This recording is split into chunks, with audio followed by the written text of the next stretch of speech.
All right, welcome into another edition of the Schmolke Investment Team LSU Football Spring Practice Report. And of course, it was a full scrimmage today. Then we got Brian Kelly afterwards.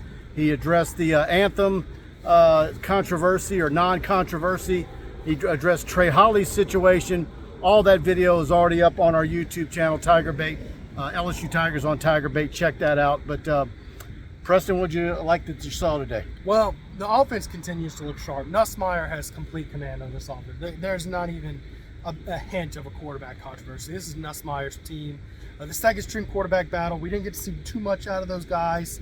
But, you know, A.J. Swan went out there and had a fumble, but it was mostly the Nussmeier show today. He went 8 for 10 for 91 yards. Those are ballpark numbers. I didn't really get the measure out too well, but a really good day. Showed really good command of the offense. I'd say the best sign was the defensive line really showed some pressure. Paris Shan got some good pressure out there today. Savion Jones had some pressure. You know, and we hadn't seen much out of those guys this week. Yep, and you mentioned Swan getting his turn with the twos today. And of course, they've been flip-flopping those and giving him and Ricky Collins equal amounts competing for the number 2 spot, which is a positive.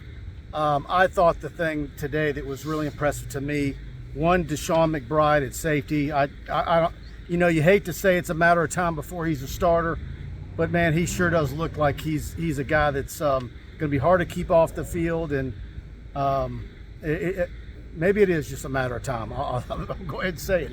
And then the wide receiving core and punt return game looked fantastic. Kyron Lacey, I tell you, I haven't seen anything yet since we've been out here for spring football that looks like Kyron Lacey from last year or even the year before.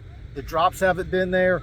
Of course, look, it's different out here in practice versus, you know, high pressure situations in football games. But he looks like he's cranked it up to a whole other level. Looking fantastic. Aaron Anderson as well.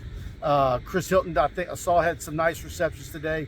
Maybe the tight ends were maybe a little bit Quite well, you know, Mason Taylor had a wide open look down the sideline, and Nussmeier just sailed him. That was one of his two. Yeah, they were kind of maybe non-existent today, at least from what we saw.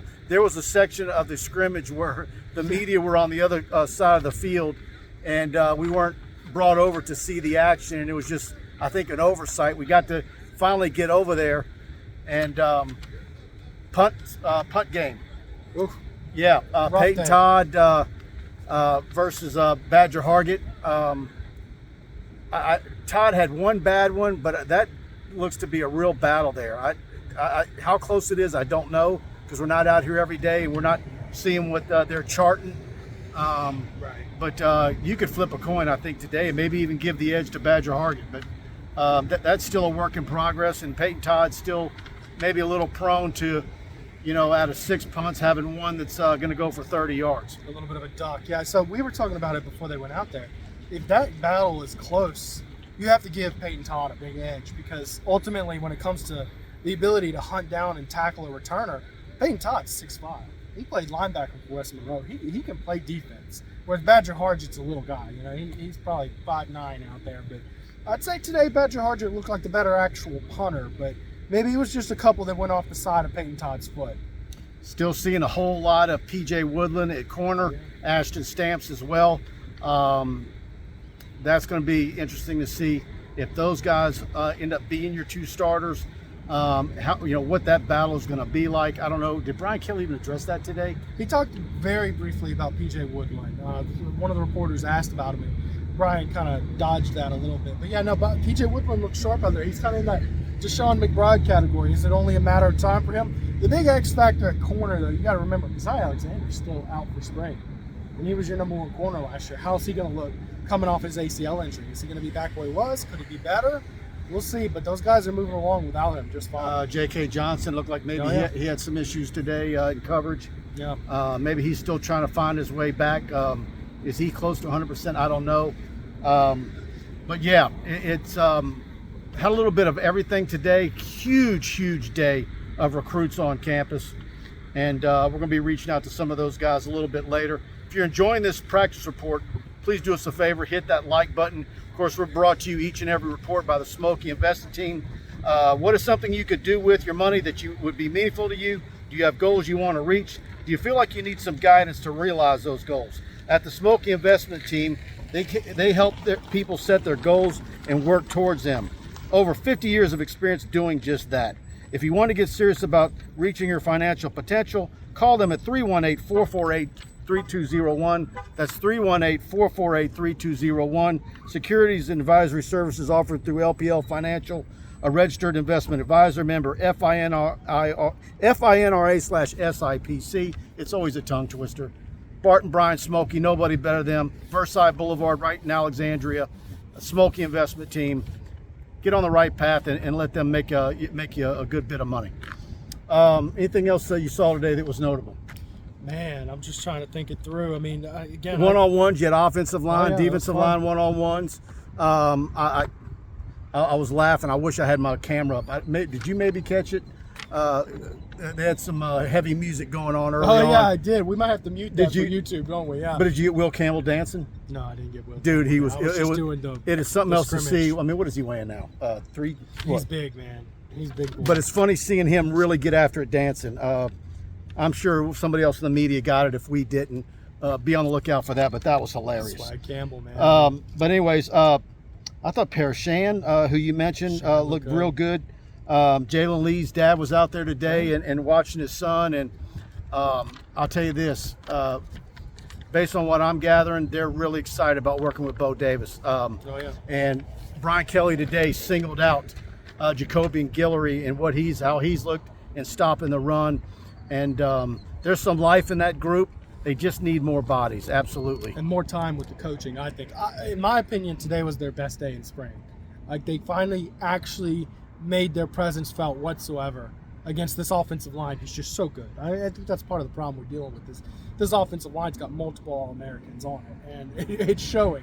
So I think they showed a pulse today. Brian Kelly talked about Jacobian Guillory and how good he was, but he did follow it up with, it's really the other spot. We're looking for one more person to emerge to be that starter. And who could that be? We saw Kimo Makanele actually rotate a little in with the first team defensive tackles today. Could he be a guy? Could the transfer from Wisconsin be a guy? We'll have to see, but someone's going to have to emerge there, and I think that's going to be, could it be Dominic McKinley? And I tell you what, Bo Davis was really encouraged of Kimo today. Some of the things that he did. We had 2 cameras out there. I was shooting, Preston was shooting. We're combining both those footages. Be looking for that package here very shortly as well. Again, please hit that like button if you're enjoying this practice report. Trey Holly, he addressed it. He was asked about it. And where does he go from here? He's in school, which was smart. Yes. There's no issues with him academically.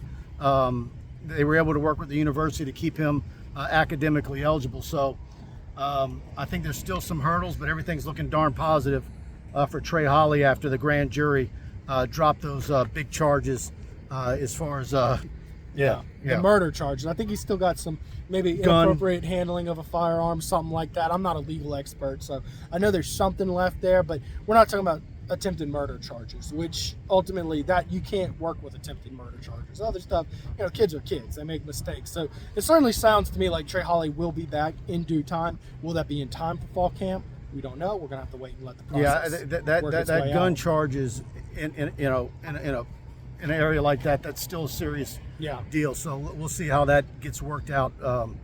I don't think that's anything that's, and you need them. Yeah, I don't think that's anything that they're going to play with, though. I don't know that that's going to be easy. Yeah, there's still some legal jeopardy there, I think. You know what I liked today? There was good energy at practice. We saw another day more chippiness. Wes Weeks and Coney Coles, the freshman center, kind of got into it, a little choppiness there, a little jawing. It wasn't like last time, though, where it really got out of hand and really needed to be broken up. Like they got in each other's face, they kind of huddled up, and they went back to business. I think that's good to show that level of energy where, you're jawing, but then it's not taken away from practice. You're getting focused and getting back out there. And I think that's been a consistent pattern throughout the spring so far. Absolutely. Also addressed the anthem. He said, standing by Woodward's statement that he put out yesterday, they'll review it. And also said, in my 33 years, I can count on one hand how many times me and my teams were out when the anthem was played. So that non-story is in my mind still a non-story, and I think Woodward's response to the governor was pretty epic. It was basically a I'm sending you a bunch of words. I didn't count the words, but maybe let's say there was 40. It was 40 words of nothing, and basically saying you're getting nothing is my take on it. But I think this thing is going to fade away like a fart in the wind. I'll tell you that. Anything else on the way out?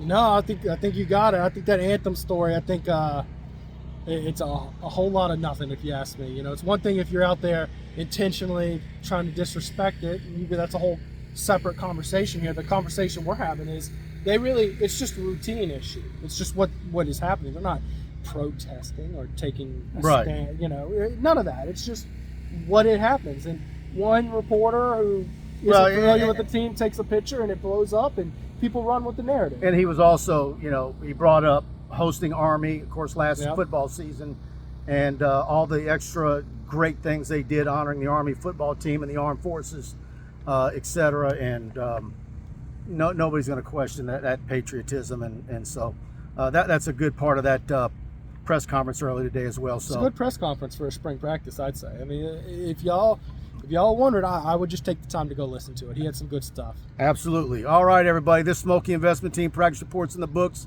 and we'll see you out here for the next one. Y'all have a good rest of the weekend.